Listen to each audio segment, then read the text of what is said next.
Hello there, everybody, and welcome. Thanks for watching. My name is Sam, and I'm in Client Services here. I moderate these weekly webinars for 3M employees.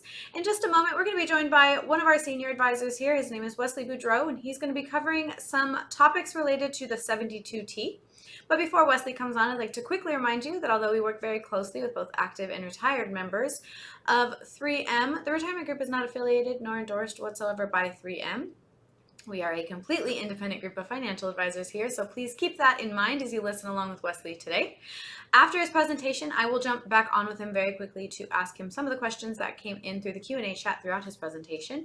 Please feel free to stick around if you'd like to listen to those. And if you happen to see some YouTube cards popping up on your screen as you watch this video, please take advantage of those. Click on those. They will guide you to some past webinars that we have had on topics you may find of interest or concern, or even a cash flow analysis where you can book an appointment to speak with one of our advisors in person or on the phone and have a cash flow analysis run to get a head start on your financial planning for retirement. Take advantage of those. And without further ado, I'm going to now turn off my camera so Wesley can get started. Hi, Wesley. All right. Thank you, Samantha, for that introduction. Like she said, we're going to be talking about 72T today and kind of some different options that we come across when we're dealing with retirees that they're retiring earlier. You know, they're lucky for a lot of circumstances because they're getting to enjoy a little bit more time in retirement. But we'll go through what the typical 10% penalty rule is for pre-59 and a half and how 72T can play into that aspect in order to avoid that. And we'll give you an example as well, and then give you kind of our advice on next steps and how to actually plan for some of these different options.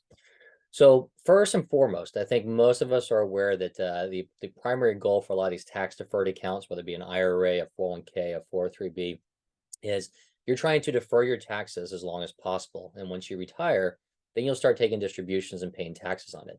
Now, in order to actually force you in one way or the other to defer those taxes longer, the IRS puts on a rule of 59 and a half. So generally speaking, across the board, what that means is in order to access your account, you have to wait until you're 59 and a half, or else there's a potential 10% penalty for early withdrawal. I've got here on this sheet kind of a bunch of the different ways around it. And again, it's not a very simple process, but there are different caveats. And the one we come across the most as a fiduciary and working with individuals retiring from a company and rolling over is the age 55 rule.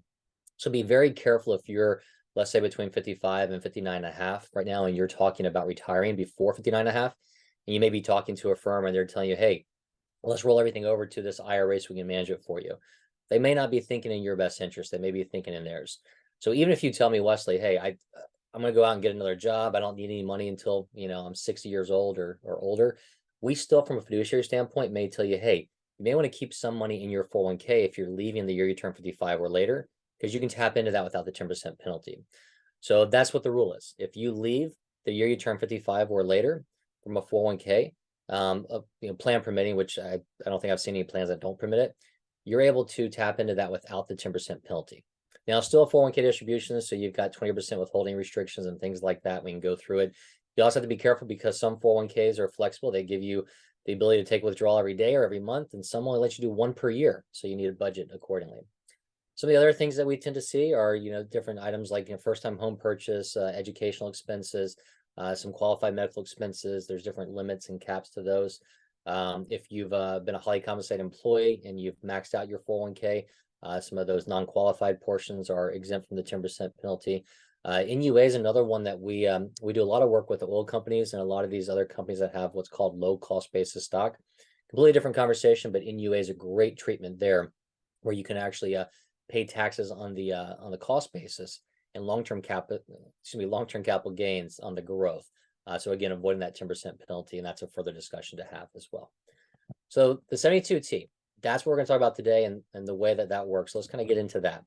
A 72T is essentially you agreeing to a payment structure that the IRS sets forward. It's not you can't just arbitrarily pick a number and say, hey, I want to start taking out XYZ, for the next couple of months or a couple of years. What happens is the IRS has a calculation method, which has changed over the last year or so to be a little bit more lenient for us. So you'll see on some of these numbers we have in a slide or two, they could be updated. And I'll give you some kind of ideas on where we stand right now. But they take a look at midterm rates and they give you 120% multiplier looking back at the last 2 months to figure out, okay, this is the interest rate or the max interest rate you can use to calculate how much on an annual basis can you take out from your IRA in order to actually avoid the 10% penalty. And in doing so, you have to either take that out for at least 5 years, the minimum, or until you turn 59 and a half, whichever is going to be longer. So let's assume you turn on at 57. You have to take that out for 5 years. So go 57 to 62. If you turn it on at 50, you're going to have to take it out for 9.5 years. You have to go to 59 and a half.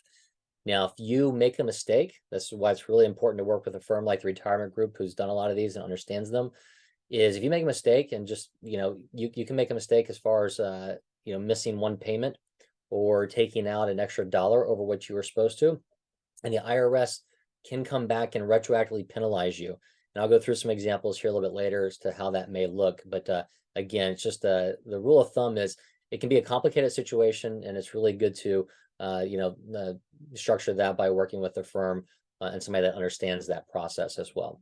But again, this is a way to get around that 10% penalty, assuming that you hold course and you stay the course and do it for those 5 years or 59 and a half, whichever is longer. Now, look at an example here. Let's take a look at Cynthia in this case. She decided that, she's got enough money set aside. She's got lower expenses. She's got a pension coming due at about 60 or so in this case. And she's got about $800,000 set aside that's liquid, if you want to call that. Maybe a combination of her 401k, another IRA, maybe a lump sum pension she took from somewhere else in a transition. And her question is, okay, I'm 52. I want to enjoy myself. And maybe she's got longevity issues, has some concerns about not making it into her, her 80s or late 80s or 90s. So she wants to enjoy herself now. But if she were to just go ahead and start tapping into her 401k or into an IRA, she's going to be paying taxes plus a 10% penalty. So in order to get around that, the question becomes, okay, can we or should we structure a 72T, which again is substantial and equal periodic payments for the next, in this case, 7.5 years, because she's 52, has to do it till age 59 and a half. And if she does that, she has to stick to that and not make any changes to it. So the question becomes, how much can she actually take out in order to fund her needs? Now, these numbers, these examples were run a while back. So again, the numbers change. To give you an update, I just ran this morning, but if we look back at the December rates, she could get as high as about 55,000 or so out of an $800,000 portfolio. But for a quick rule of thumb, one of the things the IRS did, which was great last year, was they changed it to it can be as high as 5%, which is kind of a flat rate, or the 2-month prior 120% midterm multiplier. So I don't get technical on that, but if we look back at 2 months ago, that was coming in at 5.79%, and it's already dropped down. So it's actually below 5%. That's, I think, 4.7 something, maybe 4.8%. So at a 5% calculation method, she could get about 50,000 now. So that does not mean that she has to take that full 50. What would happen is we'd have a conversation and say, hey, look, Cynthia, you don't want to pigeonhole yourself and put the entire $800,000 into a 72T program, because if you do that, you can't deviate. You can't make any adjustments. And if you make a mistake, then you're going to have to come back and pay the penalties in there. So in that case, for her, we might back out. I'm doing the math in my head right now, but it might be that if she really needs $40,000, maybe we only need $620,000 of it in order to generate that. So we may split them up. We may say, okay, let's take that $800,000. Let's keep $180,000 in the IRA that's going to be geared more towards growth until 59 and a half and beyond, and use 620,000 and let that be the portion you can tap into. Doesn't mean it doesn't grow. It has no bearing on the investment side of things. It just means that's the amount you're allowed to take out each year. And if she comes into a situation where she needs to take out more, she can tap into that 180. And we go through some examples there as well.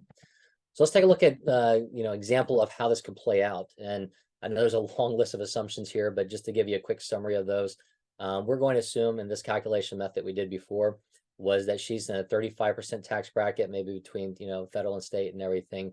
A pretty good assumption of a growth rate in this IRA. So at 8%, how much would that look like over time? And really the key thing I want you to focus on is she's trying to get that roughly around $42,000. So if she was taking out $42,000 from the IRA on the 72T program, when we ran this calculation before, it came out to about $42,483. In order for her to get the tax equivalent or net equivalent effect of that, if she were to simply just say, hey, I don't know if I want to do this for 7.5 years. I want to take it as, year by year, and I'm willing to pay that 10% penalty. Well, now we have to gross up the amount so that she can actually net the same income. And in this case, she's having to take out close to about $8,000 more just in order to net the same amount under these scenarios. Now you fast forward, and she's done that for 7.5 years. We look at the differences here. The total taxes on the 72T is about $118,000. And if she were just taking withdrawals and paying the 10% penalty, it'd be about $173,000. So what's that, about $55,000 or so more in taxes. And to make matters worse, if we were assuming that, hey, she's getting an 8% growth rate, and we were going to be able to invest those tax savings, and the difference would be at the 59.5, she'd be looking at a little bit over $1,028,000 versus 954,000. So again, math on the fly, that's what, about $75,000 difference or so, roughly in there. And if you perpetuated that out 15 years, you can see it kind of exacerbates the difference, 1.76 million versus about 1.63, so about $130,000 difference by doing this. But again, keep in mind, it also means you're paying less to the IRS, and you're getting your fair share of what's yours. So again, these numbers are going to change month by month, but the good news is the IRS put in that 5% kind of a benchmark, so they can only get better than 5%. And what that does for us, that gives us more flexibility in structuring these, so we're not having to kind of lump the entire IRA into one 172T and creating unnecessary restrictions. So let's take a look at some different variations of what we could see this potentially play out, and different aspects of, okay, can I stop my 72T? What happens there? Can I add a new one? Can I take an age 55 withdrawal? We'll go through all those different scenarios and kind of show you how they potentially play out, because anybody that's doing this may run across one of these, and we want to make sure you understand them. But again, this is only for those of you that are looking to potentially tap into your IRA money prior to the age 59.5 without that 10% penalty. So scenario one, let's assume that somebody in this case has got $400,000 in an IRA, and they're looking to take out, let's say, it looks like $15,000 a year in this situation. It doesn't, maybe they're 55, so they got 5 more years. Maybe they're 54, so they got 5.5 more years, still 59.5. Whatever it may be, the case in point is they need 15,000. So we'll go to the calculator, we'll look at the IRS tables and figure out, okay, in this simple example, it's only going to take a $250,000 portfolio to not generate, but in order to qualify for that 15,000 a year. So what we'll do is we'll split those. We'll take that 400, kind of split it, maybe do 250,000 or whatever the calculation comes out to in a 72T IRA. Doesn't mean we have to change the investment structure, just means that's what's used to calculate out in order to get that $15,000 a year in order to avoid the 10% penalty. And that remaining 150 stays in a different IRA, and you can tap into that or let that grow as you see fit. But in this situation, let's assume that person did that and they realized maybe 2 years into it, they said, hey, I'm tired of being retired, I want to go back to work, and they get a great paying job. So now they're actually in a decent tax bracket, and they're taking the extra 15,000 a year that they don't need. They may go back and say, look, I'm gonna work this job for a couple more years. There's no need for me to take 15,000 out for the next 3 more years or so. And they say, I just want to stop this. Now, if they stop that, then what happens is the IRS can go back and retroactively say, hey, well, you took $30,000 out. You didn't fulfill your end of the bargain and do this for 5 years or 59.5. So we're going to charge you a 10% look back penalty or $3,000 on this. And it may or may not be the best situation for this individual. So again, it's something to look at one-on-one if this time comes. And on the flip side, let's assume this same individual did this structure and they set that 250,000 up in order to get that 15,000 a year for the 72T. And then in the 3rd or 4th year or somewhere in there, they kind of came to the conclusion that, hey, I got to get a new car or something, or there's for some other reason they wanted to do another 72T. And I'm just going to assume for the simple math here, we got one that's going to show generating $6,000. So let's assume they went out and had to buy a new car. Their old one broke down and they were done with it, and they had a car payment of $500 a month. It's kind of hard to find those nowadays, but let's assume it was a $500 a month car payment. They said, look, I'm going to keep paying this for at least 5 years anyway, so let's just do a new 72T. So they supplement that. So now they've got 15,000 on one side and they got a 6,000 on the other. So they're getting that $21,000 a year without the 10% penalty. Still paying taxes, but no 10% penalty. And they still got another 50 grand or so, give or take market fluctuations, that can be tapped into for a rainy day if they need to. But if they tapped into that, that would be the 10% penalty. So let's look at another situation. Let's assume that somebody says, hey, I start that $15,000 a year 72T, and I don't need something recurring, but I did come across a situation where I need to help out the kids, or maybe there's the roof needs to be repaired, or whatever it may be.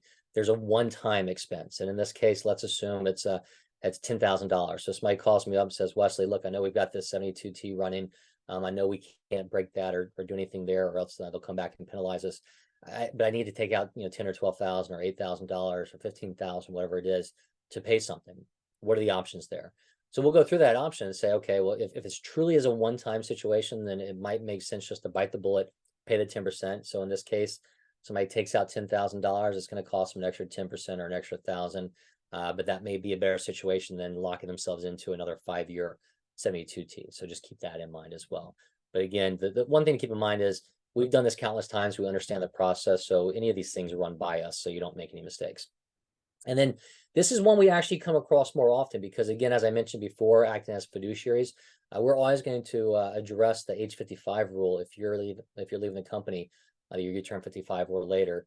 And even though it's going to benefit us more for you to roll everything over to an IRA, if there's potential need to tap into something, we're going to tell you to leave at least something over in that 401k so you can tap into it without the 10% penalty. So in this case, this would have been something, maybe this example, this person retired at 56 or something, and we told them, hey, you might as well, instead of us setting up a 72T, you've got flexibility to take withdrawals from your 401k. So let's leave $100,000 over there because you don't think you're going to spend that in the next 4 or 5 years. So let's just leave that. And assuming this person, let's say they tapped in, I need my glasses on. Let's say they tapped in first year, they took out 21,000. Second year, they took out 16,000. And that third year, they took out 23,000.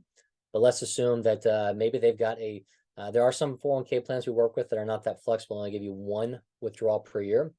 So let's assume they took this withdrawal in March, and they've already spent through that 23,000, or something's come up, and same situation, maybe they need to take out more, and maybe it was for a car purchase or something. So now we can take that $300,000 IRA that we're managing right now, and we can split that and look at another 72T or look at a 72T to supplement the age 55.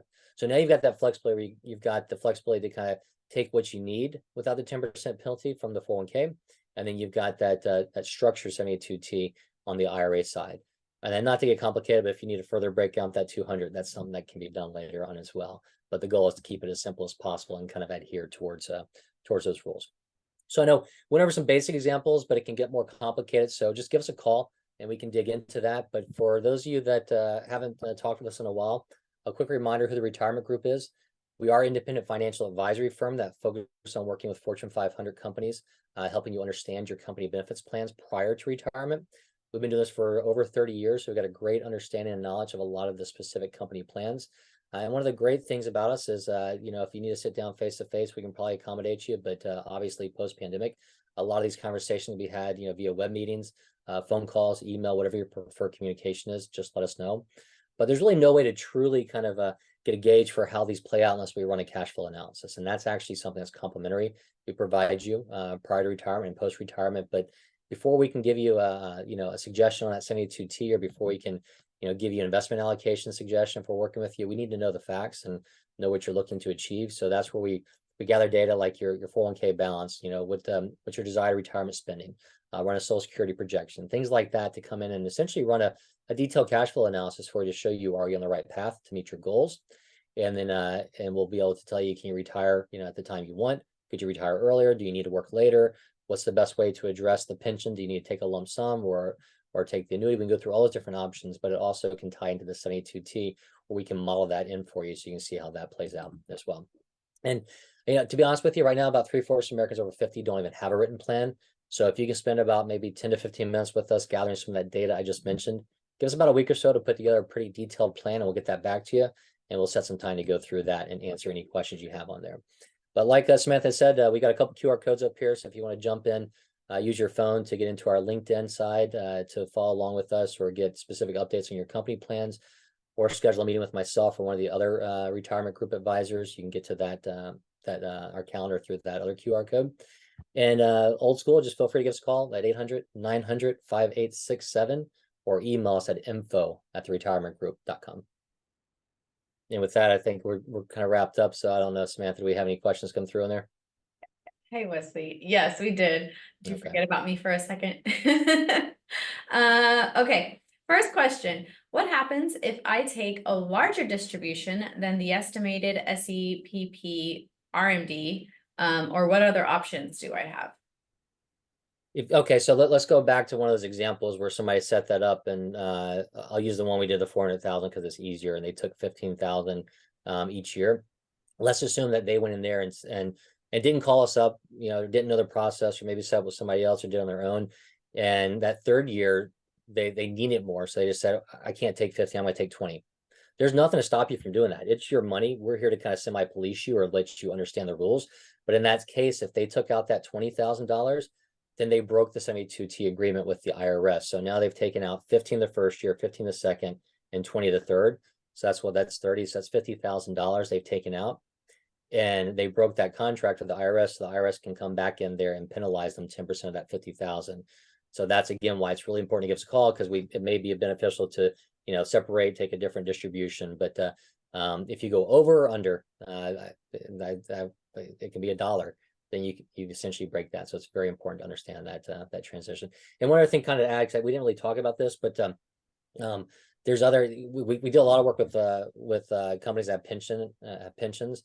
If you have a lifetime income stream or a pension or something like that, that can get paid out earlier because it's a lifetime. So really the three issues are the 5 years, 59.5, and or lifetime annuity. So keep that in the back of your mind as well. All righty. Thank you, Wesley. Number 2. How would you compare a 72T to the rule of 55? Okay, so we went over one of those examples, but the rule of 55 gives you more flexibility, assuming your 401k has that. Like I mentioned, most 401ks are fairly flexible, give you the ability to take out, one withdrawal per month or something like that. There are some we work on that only give you 1 or 2 a year, so you need to budget that. But there's no hoops to jump through. You call up Fidelity, call up Voya, call up whoever's the record keeper of your 401k plan, and say, hey, I want to take out, if you retired at 55 or later, or the year you turn 55 or later, you call them, say, hey, I want to take out 20 grand. Now the difference there, just keep in mind, is it doesn't matter what your tax bracket is, they have an automatic 20% withholding. So if you're in the 12% tax bracket, you're essentially going to give the IRS an interest-free loan of about 8% of that. So if you say, hey, I want to take out $20,000, you're only going to get 16, because they're going to withhold 20% of that. So if you need 20, you need to gross that up and take out 25. So just be aware of that. But the rule of 55 gives you more flexibility as far as how to access that money versus 72T. That's going to give you more flexibility on investment style and options within an IRA, but it's going to be very strict as far as how to get to it. But on the flip side, you can actually withhold your what your true tax bracket is. So if you're in a 12% tax bracket, you can withhold 12%, which means there's less you have to take out, and you can save more in there to grow versus working towards the IRS's bottom line. All righty, thank you. Last one, Wesley. Before I ask you this question, I want to just remind everybody that after this presentation is ended, you will be redirected to our homepage at theretirementgroup.com, where you can book an appointment with Wesley, or you can use one of these QR codes he still has up on the screen to get in contact with him. Follow us on LinkedIn. Please use those resources. All righty, Wesley, last question. Will my Social Security benefits be affected by the 72T distributions? Yeah, I mean, as of right now, no, and hopefully that stays the same. But to be honest with you, there's no correlation. Doesn't matter if you've got, nobody has this, but if you got $2 million coming out a year from a 72T, doesn't affect Social Security. Now down the road, if there's a means testing, that could be one situation. But to be honest with you, I don't see how it could affect it unless, because at 59.5, nobody's collecting Social Security at that point. The earliest you can collect is 62. So the only way you could think about it affecting would be, let's say if somebody started 72T at 58 or 59, there might be a year or two crossover there. But even at that point, doesn't matter how much income you're bringing in, the Social Security is separate of that. So no effect. Okay. Alrighty, Wesley, that was it. That was all we had for today. Any last words of wisdom you'd like to leave us? No, just that disclaimer again, that we've worked extensively with a lot of the companies. We've got a deep understanding of your situations, but doesn't mean we're endorsed by your company. But give us a shot, give us a call. We'll be happy to answer any of your questions and dig as deep as you want to on that. But I would stress, if somebody is leaving, especially before 55, but also before 59.5, to give us a call. Make sure you get kind of an unbiased look and a fiduciary standpoint on what your options are and how to structure this if you're trying to tap into it. Because I can't tell you, unfortunately, how many mistakes I've seen after the fact where somebody's come to us when it's too late, and we have to be the bearer of bad news on some of that. Yeah, definitely. All righty, Wesley. Well, thank you everybody for joining us today. Thank you, Wesley, for your time, and we hope to see everybody again soon on another webinar. Thank you. All right, thank you guys.